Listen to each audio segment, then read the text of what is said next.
Yo, what is up? We are back.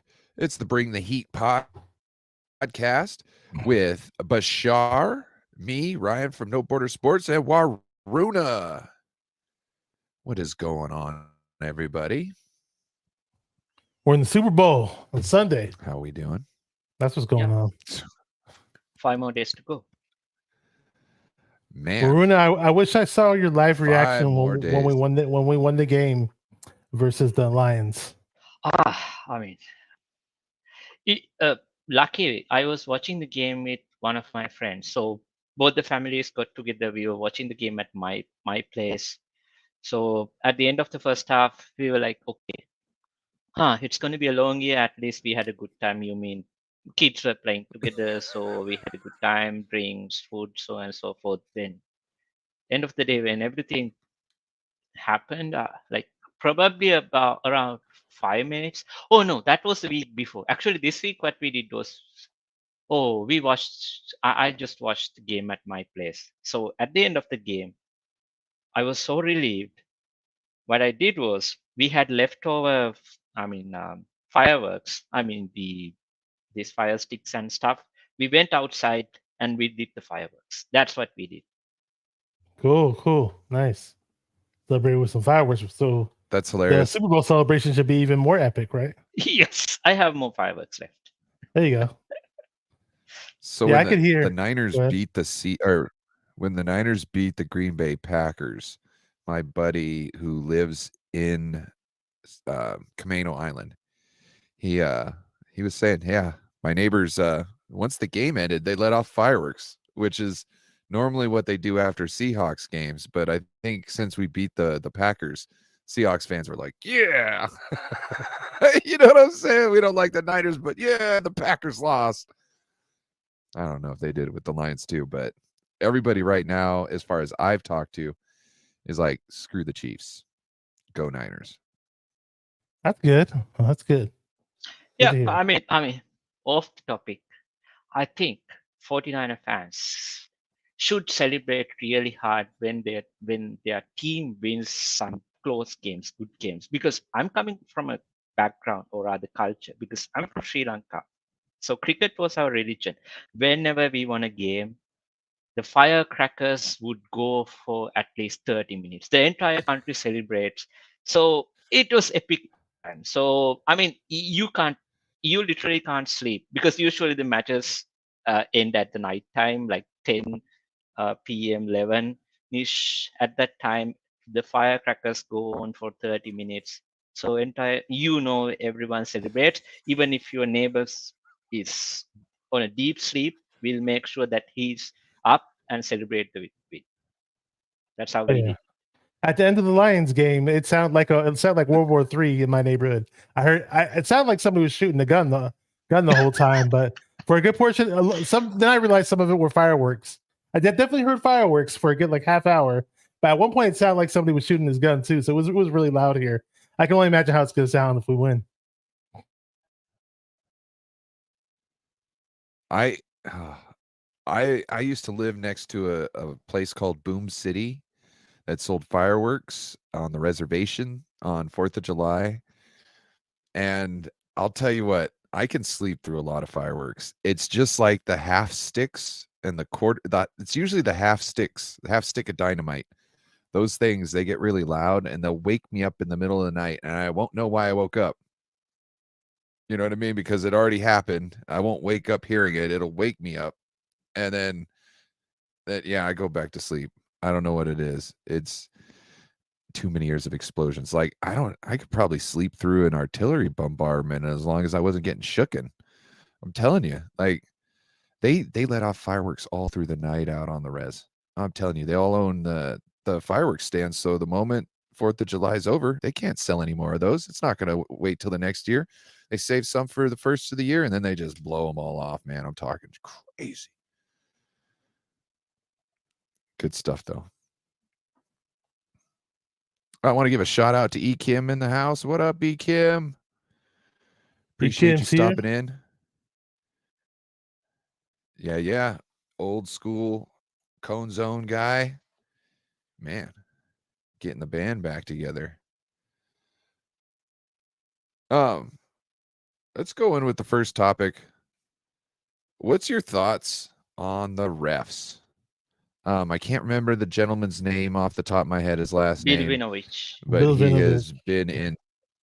Yeah, Vinovich. Yep, he's been in a lot of biggest controversial calls in the playoffs and in games in the last recent history. I'd say. I think he's probably the most notorious one. Wouldn't you guys agree? Yes.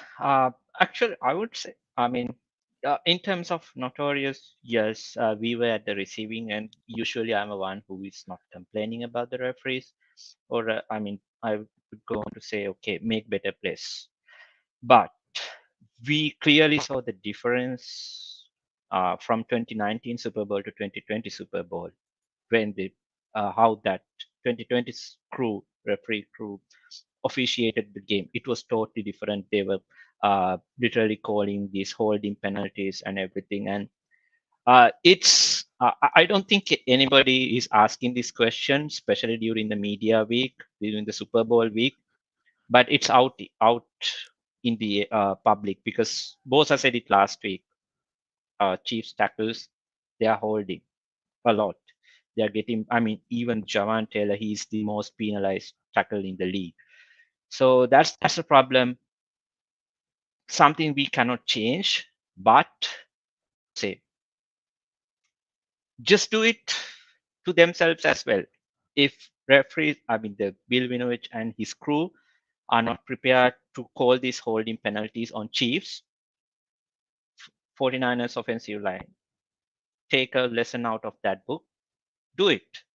Hold your do it by yourselves until they call the holding penalties. So just throw it back at them. That's I think what we need to do because we can't change that. That's a factor which is out of our control. But we should do that as well. If they are holding, let's do that as well. So make it a fair game for everyone. Yeah, very true. It's funny because Well, I pulled up a. Go ahead. I understand where you're coming from there, but if we're not used to holding and we start holding, there's chances we could get flagged why they, don't get flagged for it because they're better at doing it because they do it all the time. You know what I mean? So if they're getting flagged all the time, they're not getting flagged every single time they do it. They're just getting caught more because they're probably doing it at a higher rate. You know what I mean? So I don't want any penalties. If they're holding you, get on through. Go ahead, Bashar. I'm sorry. I wasn't trying to cut you off. Oh, okay. Yeah, I was just saying it's funny because while you guys were talking, I pulled up a list. They actually had some random website, SamsonTheBeard.com had referee power rankings, and they had Bill Vinovich at the top of the list as the best referee in the NFL. But it's funny though because I'm not one who sits there and focuses on names of NFL referees because I try not to. I mean, sure, there's always going to be that game where we complain about a missed call or a bad call, but I'm not the one who thinks about who are the referees going into this game. That's like the least of my worries. My worry is how good is my team going to play and how good is our opponent and how good that they might play against us. Those are usually my worries and the biggest concerns. And I am glad that Bosa kind of did say that though. That was kind of funny when he said that, hey, they hold a lot. And I'm not sure how much effect it's going to have on the officiating crew. It may have zero effect whatsoever. They probably don't care. They're probably like, F you, Bosa. You should never say that about us, who knows? But at the end of the day, Bosa himself, since he did get held in that Chiefs Super Bowl, on the one play that we all know. I mean, that play stands out like a sore thumb. We can all envision that play in our head. Don't you remember seeing his jersey? Yeah. Remember seeing his jersey after? It wasn't just that one play. Yeah, that Tyreek Hill jersey afterwards. It was. Yeah, I just said that Tyreek Hill play almost. Yeah, that Tyreek Hill play just like resonates in everybody's heads. Like we know exactly what it looked like, and it's like I think Bosa himself, and hopefully he just fuels a fire within himself to have the best damn fucking game of his career, dude, and be like, fuck you, fucking refs, fuck you NFL, fuck you Kansas City Chiefs, fuck you Tyreek Hill, fuck you Patrick Mahomes. I'm getting 4 or 5 sacks today. I'm gonna make my presence felt, and I don't need the fucking refs anyways. I'm They may hold me, but I'll still get a fucking sack. How about that? So I just hope Bosa has that with himself. Hopefully the whole front seven in general has that, because we can't rely on the refs to bail us out. We have to make sure it's a 2-score game at the end of the day, when it's in the fourth quarter, at the end of the fourth quarter, and not have to wait for the refs to bail us out, or or try to bail the Chiefs out, so we'll see. Want to give a shout out to Crazy Juice here. What up, Crazy Juice? Thank you for jumping in. Really appreciate you. We also got 49ers Jive in the house. What up, 49ers Jive? Appreciate Jive you. and Crazy Supposed Juice. to got to sell those holes. Yeah, we got to. He does. Those holds. Yeah. So you were saying that he was this website's got him as the best ref this year. Yeah, I can say ref this year, which can be so him being one of the worst ref in charge of the crews with some of the worst reffing calls in recent history, and him being the best reffing crew this year can both be true. Yes. Obviously he's made mistakes in the past. He hasn't really called the same horrible mistake twice. You know what I mean? So, hey, that's kind of good. Not to say that he won't, but he could just have gotten better after all those mistakes. You know what I mean? You got to fail to be able to learn. I copied and pasted his profile. Maybe he's in a better spot. I mean, one thing I would say, when I earlier said that use it to our advantage, because, for example, in rugby, when teams prepare for these big games, they always study the referee as well. Not because the referees are biased, but because there is a certain character style which every referee blows out certain penalties, certain plays. Because the same thing with in rugby, because there can be plays that you can argue, okay, is this a penalty or it's a not? There are 50-50 calls. It's a common for those games like NFL, rugby, soccer, everything. So what I want 49ers to do is do everything at your disposal, even study the referee. If you think you can get away with a holding penalty in a certain way with this refereeing crew, do it. Not just blindly do it, but do it in a way that is for your advantage. If you see that Chiefs are doing it in a certain way that these referees are not going to throw the flag, okay, you have. I hope that during these 2 weeks, somebody in that locker room or the coaching staff came up with that discussion. Okay, this is how we can get away with penalties if they are going to call the game the way that we know that they are going to call. So let's use that to our advantage. Let's not complain after the game about how they officiated. Let's use it to our advantage as well. Let's be creative. Let's play. I would say let's play a bit dirty in terms of using the advantage, make it the playing field even. That's all I'm saying.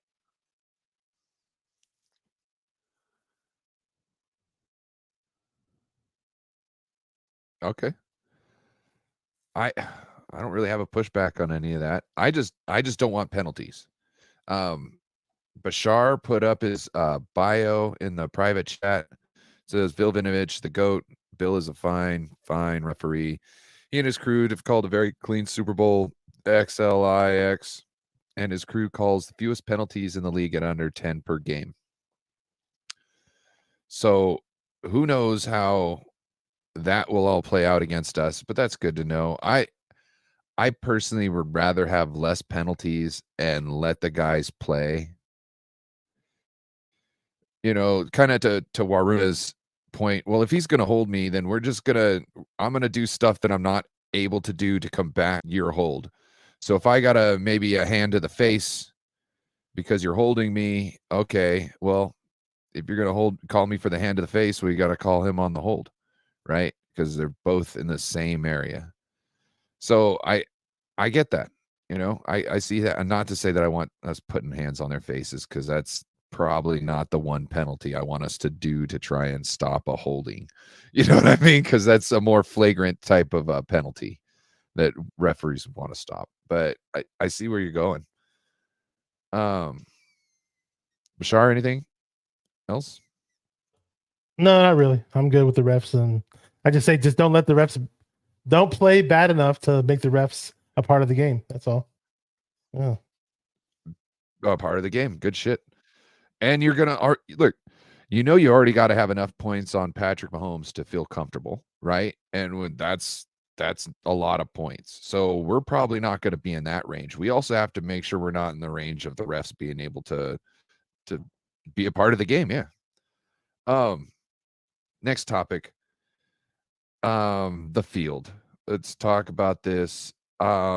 I don't think any of us expected the Kansas City Chiefs to be like, "Oh yeah, let's change our itinerary around so you guys can play on our field because you got a shitty field," right? So let's not even go over that. I don't think we expected them to play ball there. Did you guys But know that what do we you did help out the think Ravens though? the NFL? What's up? We helped out the Baltimore Ravens in the Super Bowl. Apparently, we let them practice. I forgot what the exact detail was, but we gave them some slack and let them practice or whatever on our field or some shit like that for the Baltimore Ravens Super Bowl. Yeah. Yeah, but I expect us to be adults like that. You know what I mean? I don't expect it really from anybody else in the league. There's probably another team that would probably be gracious like that. But my point is how much of is the league accountable? Supposedly NFL fields are supposed to be on this ranking scored between 70 and 80, and that field now at highest ranking is somewhere around 50. That's 20 points It's down trash. from the lowest average field. Or yeah, what kind of impacts do you think this could have on an upcoming game? Moreno, you want to go first? Yes. So a couple of things. I don't blame Chiefs for this because they are. I mean, I think it would be unfair to hold them responsible because this is not their responsibility at the end of the day, right? Because I'm totally fine with that. Because, for example, now we had the Spygate, right? Back the Rams Super Bowl with the Patriots. That I don't tolerate because that was cheating. But this one, I'm totally fine with it because it's not Chiefs' responsibility to make sure that 49ers have good practice facilities, so on and so forth. So I'll leave them aside. This one. But what I don't understand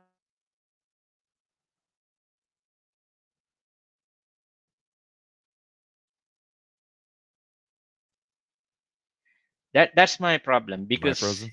y- Oh, can you guys hear me? I hear you guys. Okay, so that's my okay. major question because y- you have 1 week literally to prepare because you played the NFC Championship game, so you stay at home for about 1 week, 5 to 6 days, then you travel to the destination, the Super Bowl destination. At during that initial period that you are preparing for everything, I believe you have a responsibility to at least send someone, check the practice field. Hey, go and find out how the facilities are, hotels are. Is everything okay? 49ers need to send some, I mean, I would say representative to look on these things, and if it is not up to the standards that they are expecting, they need to, I mean, discuss this with the league and make some alternative solutions like traveling to Arizona, use the Cardinal Stadium. It's not that far away from Vegas, so on and so forth. So that's my biggest question. Why did you wait until the last minute to go onto this field and complain? Because when you play Super Bowl, every minute detail, the small details does matter. Everything can be used to your advantage, or you might lose something if you did not do your homework. So that's my biggest problem. Why did not 49ers know this beforehand, traveling to Vegas. Okay, this is what it is going to be. If that is the case, what is our alternative solution? So yes, I blame the NFL. Yes, that's they screwed up, but 49ers should have prepared more.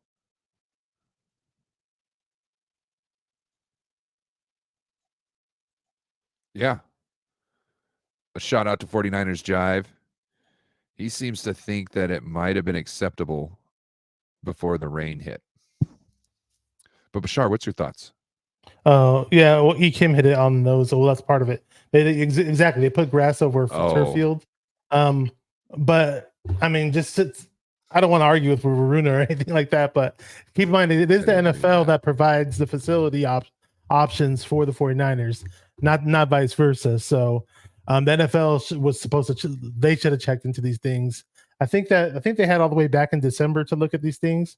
When I understand, that's normally when they look at this stuff, and I don't understand why. I don't know. It's just so weird. I blame the NFL, and I blame the NFL for not stepping up to the plate and telling telling the commissioner. The commissioner said, "Hey, look, we got to be on an equal playing field now because the 49ers practice facility isn't up to snuff, and we're hey, Chiefs, whether you like it or not, boom, you're gonna practice at this time and." Niners are going to practice at that time, and that's it. But we have a spineless pussy as an NFL commissioner, apparently. So there you go. That never happened. Yep. That's what I was. That's what I was saying. This is like, yeah, we even playing field. He doesn't care about that. Just as long as people keep paying money. I don't know. I think you guys are both right. Yes, Bashar. The NFL, with as much money as they bring in each year, with as important as this game, and yes, you're 100% right. The NFL should have been on their shit. They should have backup plans already. Oh, wait, whoa, the field's bad? No problem. We got an alternate location just in case. Right? Bang, bang. Waruna, I believe you're totally right. A good battlefield general isn't gonna just take word from his scouts. He's gonna survey it.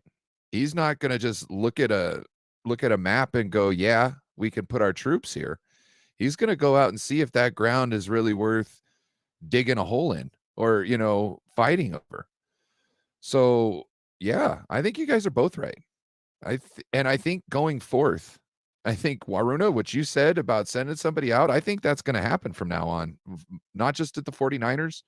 This is every team, because the practice facilities, like when you go to somebody else's, like in the NFC Championship divisional round, wild card round, you're going to somebody else's field that's well manicured for the most part, because now we don't have Dan Snyder in the field or as a owner.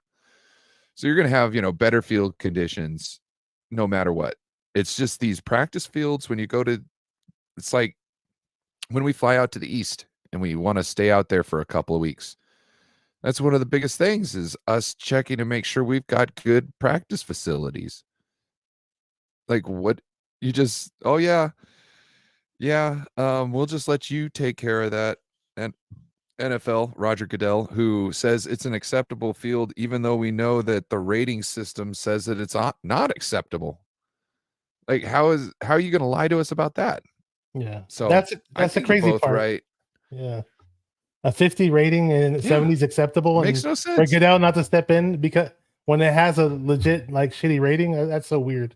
But whatever, man. Well, so for what I heard was that they were only planning on doing walkthroughs anyways these few days. I'm not sure if that was the case, but then I heard they're going to do some intense practice on a different field. They're only going to do the live practices on UNLV and do some intense practice somewhere else. I have no idea what the other location is. Maybe they didn't name it because they don't want people to know. I don't know. Well, you're going to have some intense practices. Okay, you're going to have to, because either that or you're just going to be soft. I have no problems doing walkthroughs on a funny field. And like my real concerns about the fields are really just injuries and soreness. Because like when you're walking around or running around a field and you're not very sure-footed, you're not trying to fall or this or that, because you can get hurt. So you kind of like, when you're running, you're extending your leg, but at the same time, you're also flexing your leg, because you don't want that leg to go any further than you've extended it once you plant. So it's always like your muscles are pulling against themselves because they're trying to make sure everywhere you step, you stay and you don't slip off target. Kind of like walking on ice and snow. You know what I mean? How you kind of got to keep right on top of yourself, keep your weight over it. And that's, that can cause soreness, it can cause strains in muscles, all that type of stuff. And we don't need those little things going into the Super Bowl. So that's really my concern about the field conditions. Like, I'm not scared of somebody falling down and getting scraped up. Like, like playing on a half baseball field type thing. I'm not really worried about that. It's more of the what can you strain? What can you pull? You mentioned the half baseball field. Sore. Do you recall when the 49ers used to play Candlestick and they used to share the stadium with the Giants? Yes. And it was a half baseball field, for like a good portion of the season. Surprisingly, not that many injuries. I practiced on one. Oh, you did? Okay. It takes layers of skin off. It doesn't hurt you. Like, yeah, you can get a cut and a scrape. That's superficial. You can move. It doesn't hurt as much as when you've got like a bone contusion. You know what I mean? Like, it's totally doable. It's a pain in the ass to go through and play on, but when it comes down to it, it's not really going to change your performance on Sundays.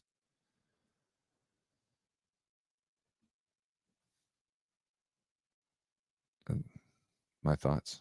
There you go. Anybody else got any injury thoughts or anything on that? No, I'm good. Okay. So I'm expecting Waruna to come out on this topic here. What's your guys' thoughts on this media dog and pony show? It seems like this year it's already day 2 and it's already gotten out of hand already. Like with the dumbass questions, Brock Purdy getting asked if he's Lee Harvey Oswald. I missed that. Oh. What are some things that, I think somebody said it was Mike. Somebody said Mike in the thing, like, Mike, why would you ask that? And I don't know if they were talking about Mike Silver, because I didn't hear part of the clip where he explained who he was, if he did. Yeah, drunk Kyle. Oh man, people are all so pissed about drunk Kyle. Yeah, some people are like, and no, I'm he's not it's drunk. Monday night. People are like, no, he wasn't drunk, or maybe he was, maybe he wasn't. Whether he was drunk or buzzed or whatever, however you want, he was definitely inebriated. Okay. Yeah. But he wasn't making a fool of himself. No. I am not upset at anything he said. I think he went into it like this. Thoughts? Oh, go sorry. Ahead. Go ahead, yeah, Bashar. So basically, no, go ahead, Bashar. It's no. Oh, sorry. Okay. So it's out of control. I do agree with that because, I mean, for some reason, that's why not just Super Bowl week, right? Every off season or whatever the season, there would be some question from a journalist who's supposed to be a professional who gets paid full time to do it. Go and ask some player, hey, how would you live with that, let's say 900,000 salary in Bay Area, so and so forth? What kind of a question is that? I mean, I think this was a great point made by Cohn Senior, Lowell Cohn. I mean, he's a great journalist, so he made this point. He said, when you listen to these color commentaries or the broadcasters while watching the games, they literally don't add any value. They are saying, this guy went to this high school, his mom is this, his father is this, so on and so forth. What's the point of knowing that, right? That's just, it's not unnecessary information, but when you watch the game, what you need to know is, okay, how this player is adjusting to this specific scheme, or what this play is going to be, how other team got around these things. So basically they break down the game, so on and so forth. But it's not happening. So this week we are seeing the same thing. Basically, people, I mean, not that Lee Harvey Oswald question. Somebody asked about Trey Lance from Purdy. I don't think it's really relevant at this point. So most of the time, these journalists ask questions which are not professional. At the same time, I think NFL needs to held accountable on the about this week, because I'm going to say it, they are letting each Tom, Dick, and Harry to come out to the media week and ask questions. That's not acceptable, because journalism is a profession that has been uh, altering the courses of human history. I mean, it has been a big part of our cultures, right? No matter what, journalist needs to be professionals. So the people, the NFL I mean, the media teams and everyone who make sure that who they need to make sure who comes in, what's their background, what's their experience, what kind of, at least you should ask them, okay, give us 20 sample questions that you are going to ask from certain player, certain team, then you can judge. I'm not saying that uh, uh, I mean just pick and choose whoever who is going to ask the questions that you don't like or that favors the NFL. It's fine. I mean, it creates controversy, so on and so forth, but it needs to make sense, because when you allow people with no sense or no respect to journalism, this happens. This shit happens. This is just totally beyond control. I hope someone starts to correct this next year. Yes, I wanted to touch on the Mike Kyle Shanahan thing. Maybe Kyle got a little tiny buzz in the system just to loosen up, for the simple fact that you see how stiff he is in pressers. We all seen it. A lot of people hate Kyle for it. Like, I hate Kyle Shanahan. I like Jim Harbaugh more. Why? Because Kyle doesn't smile and joke and laugh for you. I don't know. Anyways, so Kyle's like, all right, I'm gonna be bombarded with a lot of fucking questions for the next 3 hours. I don't know how long it takes, but maybe 2 hours. I don't know. And maybe he's like, okay, fuck it. I'm in Vegas. Let me get a shot or two, whatever, and call it a night and just chill and have fun tonight and talk with the media and talk with whoever and just take all the questions as they come. So it's like, okay, if he had that mindset and going into it, he was feeling good, he was smiling, he was having fun. So be it, so cool. And then the Nickelodeon crew came up to Brock Purdy and they're like, "Oh, Brock Purdy, do the SpongeBob impression for us." And then he's like doing some weird noise and he's just laughing it off. And the only question I didn't watch I wish I sat and watched more because I heard there was a Trey Lance question thrown around somewhere. I missed that part. But I did catch the part when the guy with the mic was like, and then when Purdy was next to Mahomes, the guy with the mic, the host was like, "Oh, Brock Purdy, blah blah blah blah," something about Taylor Swift or whatever, and are you going to make her disappointed? And Brock Purdy's like, "Yeah." I hated when they brought that question. That was the one question that really irritated me, was they had to bring up Taylor Swift. Like, please, God, no. The only good thing about that was when he immediately went to Patrick Mahomes and he's like, I gave the Taylor Swift question to him, and Mahomes was like, "Thank you." You know what I'm saying? Like, that was the only good part of that. Like, because then you heard, they were setting Birdie up to kind of, say we're gonna beat the Chiefs, and Patrick Mahomes was like, "Good, just as long as he gets the freaking Taylor Swift question." You know what I mean? Like, it shows how sick of them we are at this moment. Not of necessarily Travis and Taylor, but the media's coverage of them. Just chill them out. Let them just be a couple. Yeah. Exactly. And with Kyle Shanahan, like, hold on. It's not like it was Friday after practice at the presser. Okay, where he was clearly loaded during practice because he comes from practice and goes it's not like it was one of those situations. It's in the evening. He's doing the presser. What was the get together? This was it the owners meeting? It was the owners meeting. Remember when they did the owners meeting? At the end of that, Kyle Shanahan went off with the beat reporters and sat down somewhere and they had drinks or whatever, and they just shot the shit for a couple hours. Okay, that's obviously his style in atmospheres where he likes to, sit down and enjoy himself with the media at certain points. It's not like every time he sits down with the media he's drinking, but this is the second time I know he's had drinks while talking to the media, and it's both been at times where I really don't care. This is the Monday. It's not like it's Friday. It's not like it's Saturday. It's not Thursday. It's not even Wednesday. We're talking about Monday. Yeah. People were bitching about Kyle. When the team bus was driving into the hotel in Vegas, and Hello Niner fans were cheering the 49er team bus, and people, Kyle Shanahan was like, yeah, yeah, yeah, yeah, yeah, and people were like, oh no, Kyle's not supposed to do that. Oh, they're gonna lose. He's not locked in. He's not serious. I'm like, dude, he's just feeling the vibe of the crowd. He's Screw pumped up, man. that. It's like, Oh yeah, hold on. Let me bring up Rob's comment here. Rob D, I gotta find it. Yep. Rob Dizzle. They're not all journalists. Yeah, it's They're not. when Waruna said that, I wanted to kind of touch on the fact that it seems like some of these yahoos are just going in there to try and ask, like they were saying, a sensational question for their little short feed, when that's not helping us. We want to know more about the actual game, what we're going to see, what they actually think of the other players across from them. That's what we're trying to see right now. We want to know.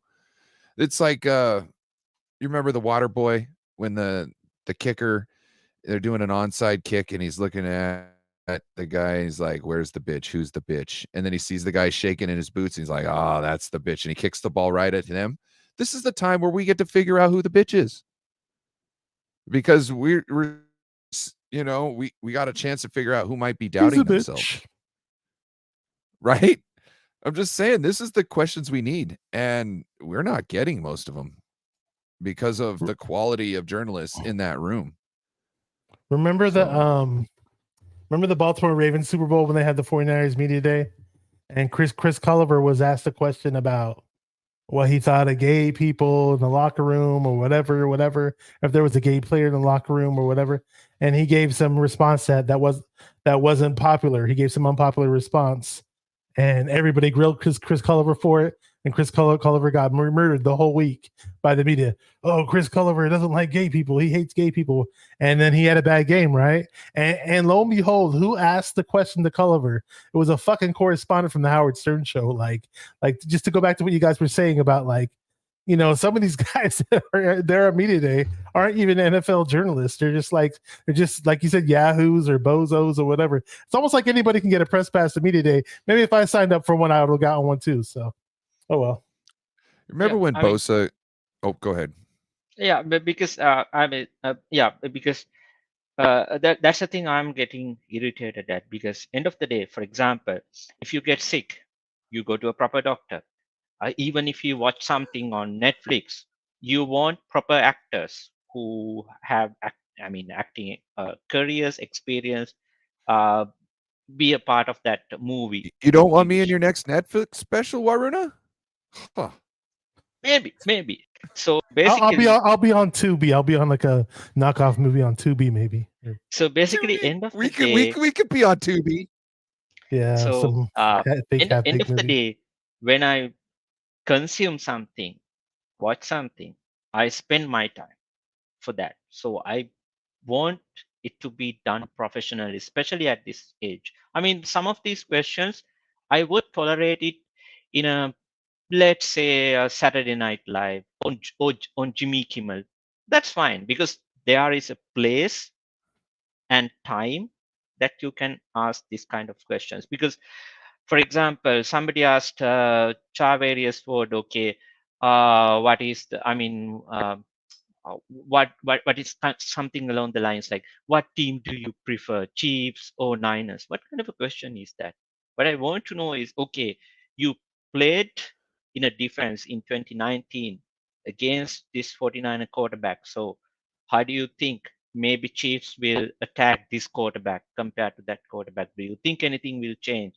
Do you, because their defensive coordinator hasn't changed for last 5 years. So anything that you are going to predict how this game is going to be, then I believe even the player would be excited to answer that kind of a question, because he he is going to share his knowledge about the game, what he knows, so we can learn something, because that should be, especially this week, should be about that, understand the game, what is going to happen, how these teams stack up and everything. This is not, again, this is not the time and place for every Tom, Dick and Harry to go and ask these stupid dumb questions. Please stop that at least next time. Can I'd like to make a point too. Like, as a real journalist, you don't ask questions where you can get the common auto response from a player, right? So asking Travarius Ward, which team's better? Which team do you like being on, the Chiefs or the 49ers? No matter if he feels like the Chiefs were a better team and he liked everybody and this and that, he is on the 49ers right now, and he's got to go in that locker room. So essentially, even if he in his heart of hearts felt totally opposite of the 49ers, he would still say the 49ers because that's what he has to say to be able to get through the Super Bowl. You got to, Yeah, he's trying to win a whether Super you Bowl want with to the be on team. the Of course, Chiefs he's or gonna see not, the you still Niners. want to win the Super Bowl. Yeah, you got to go in. Like, even if you want to go party with the Chiefs afterwards, you still want to win the game as a 49er. So you can't cause any doubt of why you're, or where your intentions and where your honor lies or your loyalty. It's ridiculous. Why? It's a waste of a question, Talk right? about a It's rhetorical totally a waste question, of a man. question. I found a video It's of, so of the stupid. sphere. It's a little off topic, but I found a video of the Las Vegas Oh. sphere. It shows the Niner helmet. Do you guys want to see it? Yeah. Yeah, this It is might really cool. cause This is- havoc on my screen, bro. Oh, Who knows? why? We'll see. You can go ahead. It's only like 5 seconds. Because I got a 5 crappy seconds. laptop. Oh, okay. I Good. gotcha. Well, if it does, let me know. There you go, and it's in all its beauty. It was also set up as the Chiefs. Yeah, I'm not gonna show the Chiefs one. But I thought that was pretty cool. Yeah, I think, I mean, just to Yeah. finish that topic of you, I mean, Ryan, you made a great point. We don't need questions with auto responses. We don't need that. We need something fresh, because Super Bowl is the biggest game of the year. So we want this week, this media journalism to be the best in this. I mean, at this time of the year as well. Yes, sir. This is their Super Bowl too. You'd Yes, think they would exactly. have This the is their starters Super out Bowl on the too. field. Yes. Yeah.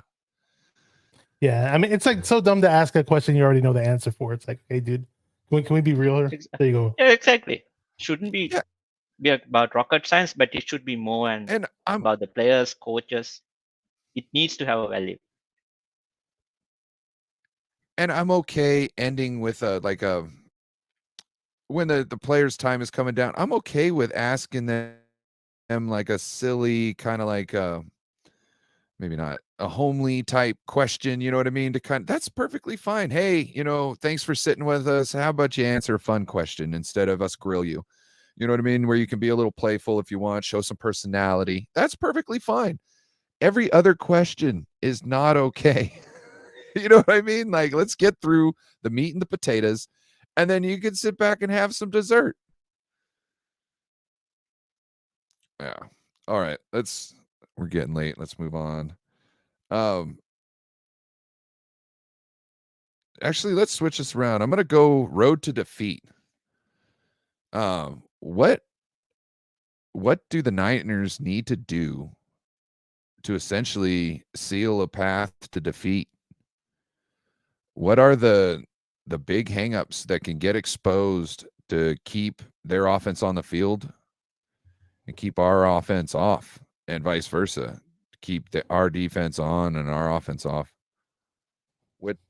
What are your thoughts? Who wants to go first? Okay. Well, So that's a tough one. the first thing is effort. Effort. If you lack effort in this game, then you are going to essentially lose the game, because you can't. I mean, this game is for. I mean, I believe at this moment,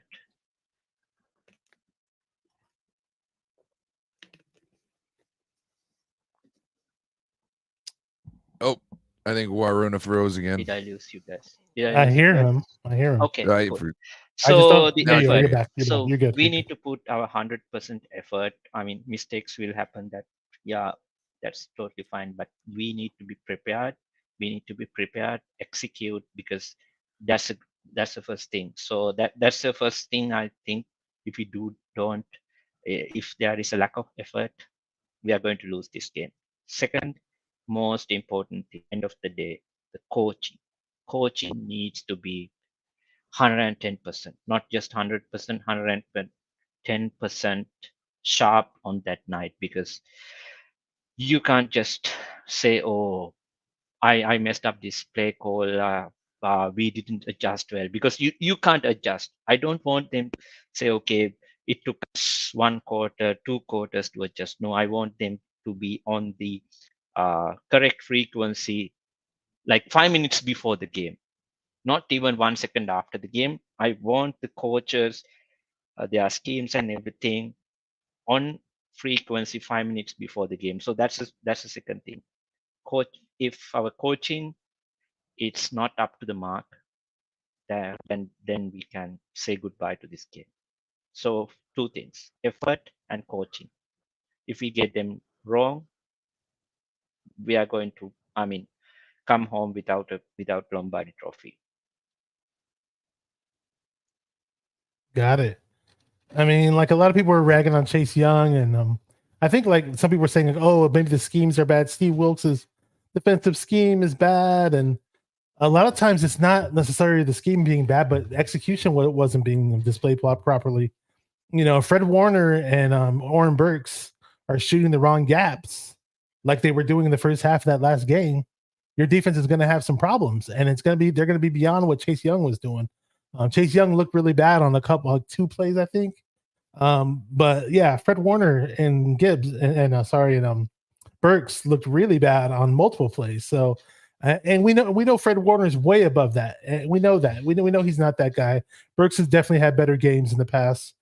And you gotta follow your assignment. You can't deviate from your assignment. You deviate from your assignment, try to be cute with things, bad things are gonna happen, like they did in the first half of that last game. We're getting gashed in the run game because of it. So yeah, and it was actually it wasn't necessarily the defensive line's fault a lot of times in those and then the film that I saw, the defensive line guys on the D line were kind of doing their assignments and shooting the right holes or whatever. But it's a team effort, of course. It's just we can't have. I love Dre Greenlaw. Guys like him have to be disciplined. Like can't hit people out of bounds. Little stupid things like that. George Kittle, awesome player. Hopefully we target him more. We barely targeted him last game. Definitely got to do a whole lot more of that. But for example, I remember him dropping one right to him, and I've seen him make that catch like a million times. So just execution, man. Like you guys said, I mean, effort's one thing, but execution, obviously, just being in the right place, being where you're supposed to be, and making the best of your opportunities, and we shall see. Yeah. Execution's really big. I think not only hitting the right holes, but tackling, and we got to get to the ball quickly, and we've got to not all run in a single file line towards the ball. We need to spread out a little bit to be ready for cutbacks and such. We're really good at flowing to the ball, but when you've got a talented ball carrier, essentially anybody with the ball in their hands that can jip and jive, and they can really expose us for a good amount of yards. And we've seen that multiple times in the last games. Our defense is flying around and bodies are going all everywhere, but the running back or the ball carrier is still on his feet, just making moves through the line. So I think tackling and kind of making sure everybody's kind of spread out well enough to where they can stop the running back at least by the second or third person before they get a 10-yard run on us or more. That's really big because we got to stop this run. We got to stop the run so they can't pass at will. And we have to run the ball so we can pass whenever we want, and they can't do anything about it. I really don't want us to get into third and longs to where we have to be using our drop back passing game. I'd rather be third and shorts and using our play action passing game, right? So that's kind of where I think our real bread and butter is going to be made, is if we can stay in third and shorts and use our play action instead of drop back. That's pretty much it. Everybody's got to play to your level. The coaching, that was big, Waruna, because Kyle has to be in his bag and stay in his bag the whole time, which I think now, out of all the years, I think he's got it. With what's happened in the last couple of games and how they come back from behind, it's shown me that Kyle can figure it out. Now, if you're ahead, can you remember this, Kyle? Just keep playing the game like you were the first 3 quarters. Do the same thing.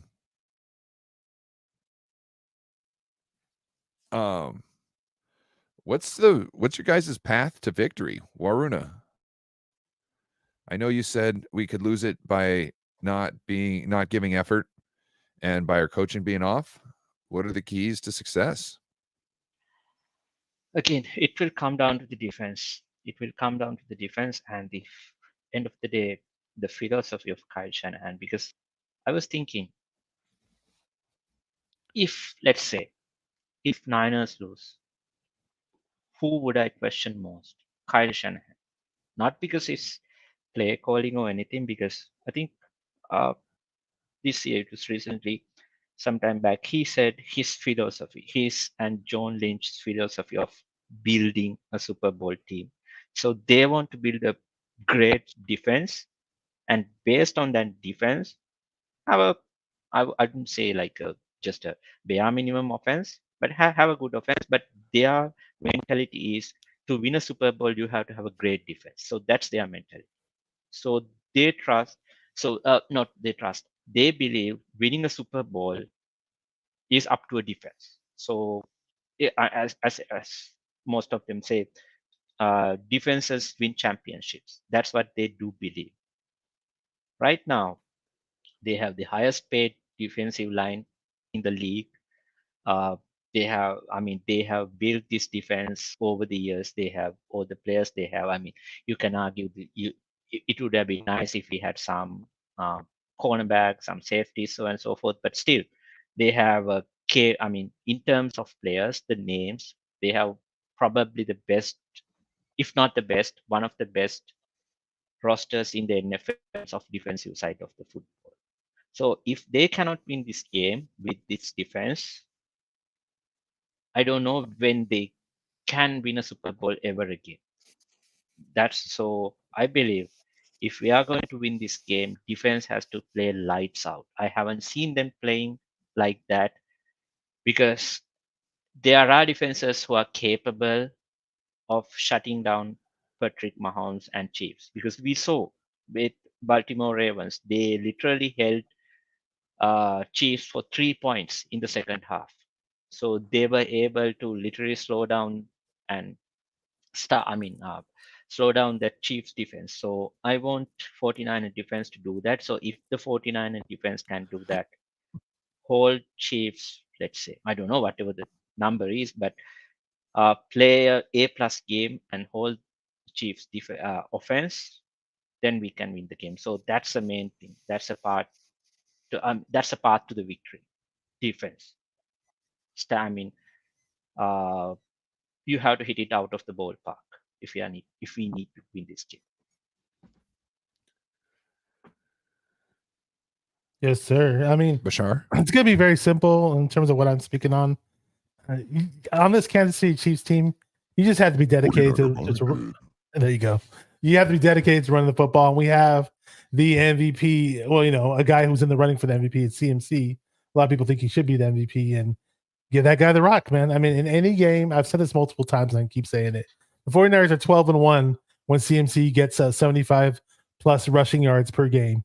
And he eclipsed that the last 2 games that we won, obviously. And just keep at it with the run game. And And in any case, I think Kyle at times was scared to use Elijah Mitchell at times during the season because he has a tough running style for a small body, and therefore he could be susceptible to injury. But and then in this case, if CMC needs a breather, give Elijah Mitchell the rock. We've seen it. We've seen him have success.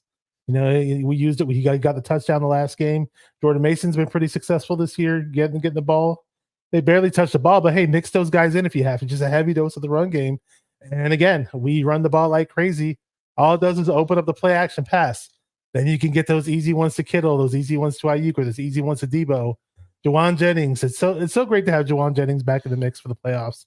We missed him for a bit, and he made one of the most amazing catches last week. That one-hander, and yeah, I'm the media and all this hooting and hollering with all these conspiracy theories do kind of piss me off, and these different distractions. But at the end of the day, when it comes to nuts and bolts of us against them and what we can do versus them and the players we have versus them, sure, they have Patrick Mahomes, sure, they have Andy Reid, sure, they have Kelsey. I get all that. Chris Jones, I get all that. But we still have the most talented roster that's going to be on that football field. Kyle Shanahan's possibly coming of age. Kyle Shanahan has a really good chance to get that monkey off his back. And, again, Shanahan's predicated his whole offense off the run game, and we have arguably the best running back in the league. And then again, he's a guy you can throw the ball to too. So, Purdy can do some check downs to CMC every now and then. Doesn't have to force it down the field if he feels like he doesn't have to. And that's about it, man. But, I think we have a good advantage against the Chiefs. Yeah. I think our road to victory is on the ground, definitely. And Waruna talking about the defense, yes.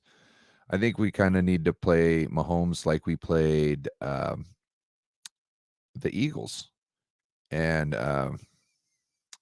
Jalen Hurts.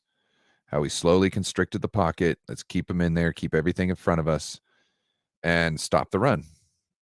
And sooner or later, you're not going to be able to get the production that you wanted because you're going to give totally up on the run game because you're going to start getting behind the clock and behind the score, and you're going to need to do stuff, and that's when it's over.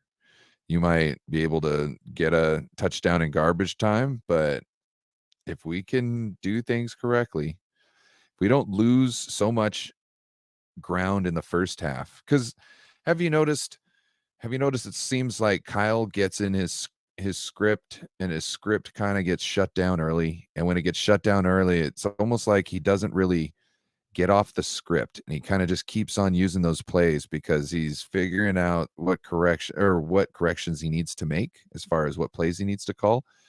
And then he's just using that same kind of bunch of plays or types of plays to kind of get some yards and stay close. And then second half, he makes his corrections. Now they've got nothing to go off of the whole time because their defense has been working, essentially. There's nothing, big breaking holes in their secondary that they, were giving up hella yards. And so when we make those corrections at halftime, that's when we start getting those plays. And they've got nothing to do. They sat there playing the whole first game correctly is what they thought. They weren't able to make any adjustments because the 49ers didn't give them any sort of success to make any corrections off of. And so the next thing you know, here we are running away with the game. And I have a feeling we might be able to do that again. I just don't know if our defense is going to be able to stonewall them in the first half to make it so it's even more of a lead at the end. Because I don't expect these guys to just lay down when they're a couple of scores down if they ever get there. You know what I mean? So if we do. Yeah. It's some wishful thinking about the defense, but the defense got ragged on a lot of coming off of a win. Usually you hear those things coming off of a loss, and that may fire up a team to do better, but this is coming off of the damn comeback victory. But the defense got shitted on in the pressers, and Steve Wilkes did not look happy at all. He did not sound happy. So hopefully we can have a stellar performance from this defense, and we've seen this defense do it. This defense has the horses. Sure, we're not ranked as high as we were in the past, but we're still number 3 in the NFL in least points given up. That means a lot. We may give up some yards here and there on the ground or whatever. I get it, but we're still third in the NFL in points given up, 17 per game, which is a better points per game average than our 2019 defense that lost to the Super Bowl to the Chiefs. We were fifth in the league, or fifth or sixth in the league. We gave up over 19 points per game that year. This year it's 17. So again, we're capable of having a good defensive game. They just have to be, all this whole focus, and everybody has to do the whole gang tackling mentality and all that. And we may possibly have a good defensive performance in the first quarter, which will help us in the second half and all that. So we'll see. Real quick before we wrap it up, Waruna, did you want to speak on how Sunday evening we might have to listen to Tony Romo trying to impale the back of his throat on oh my God, Patrick Mahomes' lap? I think again it comes to no, you're good now. Again, it comes to no, you're good. You're good. My bad. Okay. So because basically end of the day, you would see, for example, let's say after end of a drive, Mahomes go to the sidelines, drink some water, and Tony Romo will be like, "Did you see that, Jim? Mahomes drinks water. Do you remember last time he took a sip of water? It was like 3 minutes and 34 seconds. That was the last time. Do you see how his routine, how focused he is in terms of hydration? How awesome is that? Nobody does that. Only Patrick Mahomes does that. So that's, so literally that's how Tony Romo does it. So I hate that, because end of the day, I want the color commentators to elevate, what do you call this, add icing on the top, because I'm watching a good game. What doesn't matter. So when you watch a good game, you need your commentators, everyone who is even the sideline reporter, to add some value to the game. But these guys, sometimes they are insufferable because they don't know how to I mean, uh, control certain, I would say, narratives, so on and so forth. They are just focused on one thing. They don't. They end of the day, they are not giving. Give any value to us, because we are watching something, spend 3 hours. So I want them to give some value in returns for what we are watching. So that's my real problem with Tony Romo. He's insufferable. He's overrated. He's overrated. I'm going to say this because I became an NFL fan probably like 6 years ago. So it was probably after Tony Romo was done as a quarterback. And I'm glad I didn't watch him as a quarterback, because from what he's doing on the booth, I can imagine what a kind of a quarterback he was. That's all I have to say. Well, they did get rid of him for Dak. But with that, Bashar, let everybody know what you got going on this week. Got going on this week. Just going to be on Friday twice. Blonde with Bash and Ted, 3 p.m. Pacific time. Going to go on with Raj from RS of 49ers at 7 p.m. Pacific time. And should be doing the show with Aaron probably about 2 p.m. on Saturday. So should be a lot of fun stuff. I'm leading up to the game, the biggest game of our 49er content creator career, going into a Super Bowl. If you're not hyped up, I don't know what to say, man. I mean, I'm hyped up. Everybody should be hyped up. Obviously there's a chance we could lose. I get it. But I have a good feeling about this one, that we still have a good chance to win it. So regardless of who our opponent is, and I'm ready. Let's go. All right. Check me out tomorrow, probably, I believe, with the Seahawk Talk with Joe Stevens on that channel.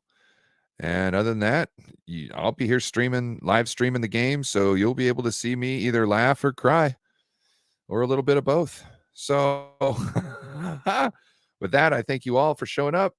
Appreciate you. You guys have a wonderful evening.